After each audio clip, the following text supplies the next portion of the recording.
So the first debate has come and gone. Joe Biden looked like an absolute train wreck in that debate. There are calls from the left wing media for him to step aside and let somebody else be the candidate in 2024, which is actually kind of shocking to me. I didn't see anything that was anything crazy that I didn't expect. Anyone who was paying attention, and the media knows this guy has been not with us for the last 4.5 years since he's come back as a then presidential candidate and now president of the United States. However, their reaction, as if this was something that was a revelation, is pretty shocking to me. I'm surprised that they threw him under the bus after that performance, as poor as it was.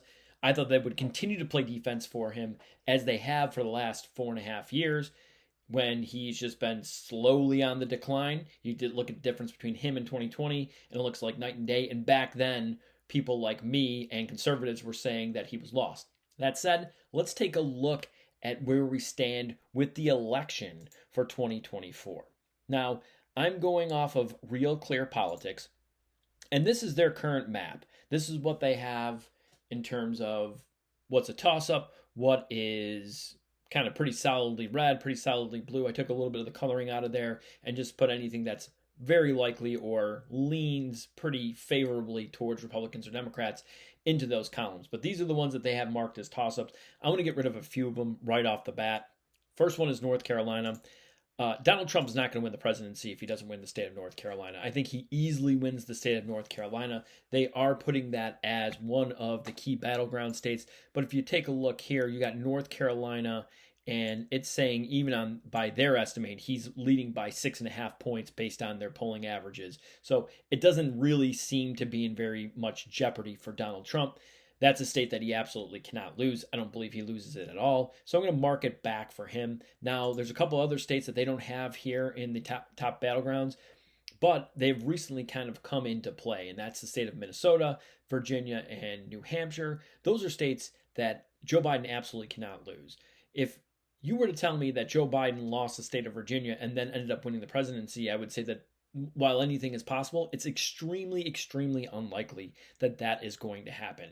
I can't see him winning Virginia, or I'm sorry, Joe Biden losing Virginia, and then picking up and or holding on to Arizona and Georgia. Like, that's just not going to happen. If he were to lose Virginia, I mean, almost certainly the rest of the Sun Belt states, Nevada, Arizona, and Georgia, would go his direction. So now, again, I've seen the polls. Let's be realistic here. Anyone who's going to tell you that these states are going to Donald Trump or they're likely to go to Donald Trump is lying to you at this point. While anything can happen, it's still very unlikely, especially the state of Minnesota. I understand that the polling's pretty tight. I think that there was a poll recently that had it tied. However, Minnesota has not gone for Republicans since 1972. Virginia, a little bit more realistic. They recently had a gubernatorial race since the 2020 election in 2021 where a Republican was elected. That state was fairly solid Republican back in the early 2000s, in the 90s. And the last time a Republican won it was in 2004. That's not that long ago. Minnesota's a different story. New Hampshire is always a fairly close state, but I have to see more polling from not only New Hampshire, Minnesota, and Virginia more solidly in Trump's favor to mark them as a toss-up. But for a longer period of time. We can't just say that there's a couple polls in June and then all of a sudden we're going to mark them as toss-ups. I'm not playing that game. If you guys remember back in 2022, there was supposed to be some huge Republican wave and they barely picked up some seats in the House. They really game control the House. The Senate races in Pennsylvania, Georgia, Arizona, Nevada, those were all races that some people were calling for Republicans. They ended up losing every single one of those races, including Pennsylvania, which was previously a Republican seat. So they ended up losing a seat in the Senate. So it wasn't this red wave that the polling would suggest. So until I see something pretty consistently showing Donald Trump in those states above the margin of error, kind of like what we've seen in Nevada, I'm going to leave those states in the Democrat column. Anyone who's telling you otherwise at this point is just selling you some hopium that Donald Trump is going to have this huge electoral win and he's going to get 350 electoral votes. That's just not realistic at this point in time. Now, anything could happen. Again, I just don't see it happening. I'm going to give you guys what I actually believe is going to happen. Now, the first thing that he needs to go his way, and I think it in all likelihood will, the polling suggests it as well, or I'm sorry, the odds suggested, the polling is in his favor too, is the state of Georgia. It's saying 80% chance that it'll go back to Republicans. We look at the top battleground states. You got Georgia right here at +4 on the polling average. I think Georgia goes back to Donald Trump, and he then opens up the map pretty broadly with 251 electoral votes. Now, when you look at it, at this point, you need 270 to win the Electoral College. He needs 251. I think Joe Biden and the Democrats realize that Trump's in all likelihood going to hold on to every single state that he won in 2016 and in 2020, putting him at 235 electoral votes, and very, very likely going to win Georgia back, which puts him at 251 electoral votes, leaving him 19 short. And there's one state out there that has exactly 19 votes, which is the state of Pennsylvania. They are going to go all out for the state of Pennsylvania. Democrats absolutely cannot lose the state of Pennsylvania.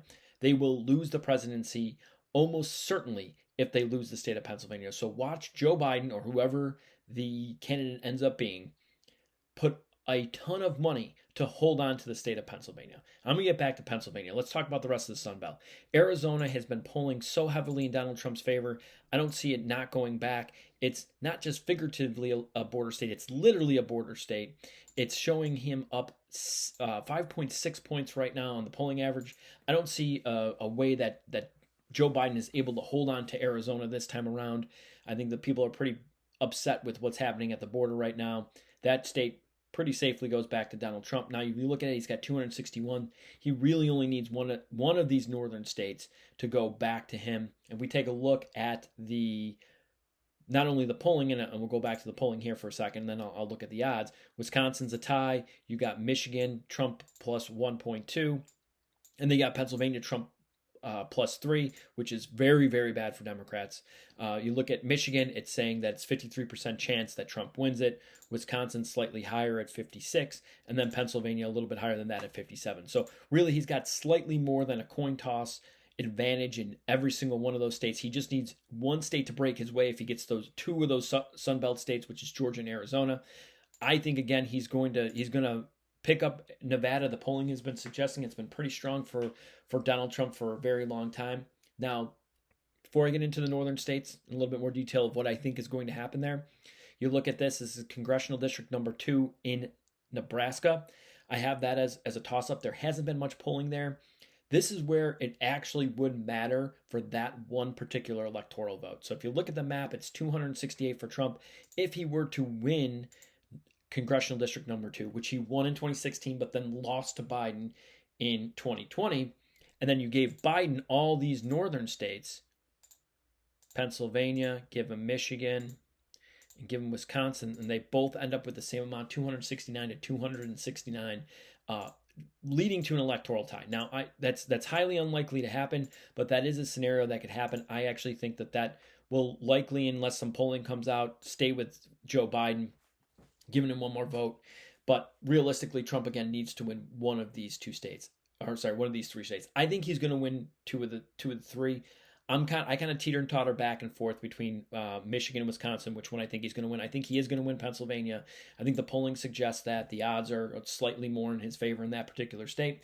I think when you see some of the activism that you're seeing out of somebody like Scott Presler, the work that he's doing to try to get more Republicans registered in that state. I think there's so much attention being paid, not only from the Democrats, but the Republicans too. I think the sentiment is in Trump's favor in the state of Pennsylvania. I think that one goes back to Trump.